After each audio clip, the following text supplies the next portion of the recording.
Ito guys, isda na turnos daw ito na isda. Maliliit. Nilagyan ko ng itlog para gawin kong tortang isda. Nilagyan ko ng harina at saka seasoning at saka sibuyas dahon. Ayan guys, nagprito na po ako. Ayan. So,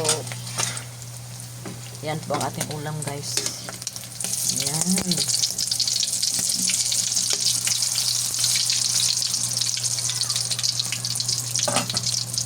Ano daw, yan guys, isdang turnos.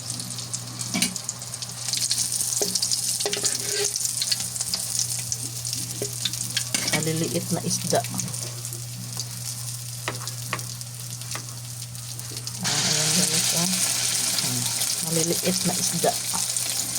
Ang kilo nito guys, 400. Bumili lang ako ng 1/4. Tapos ayan, pinaluan ko ng itlog, nilagyan ko ng harina, tapos sibuyas dahon, saka pinirito.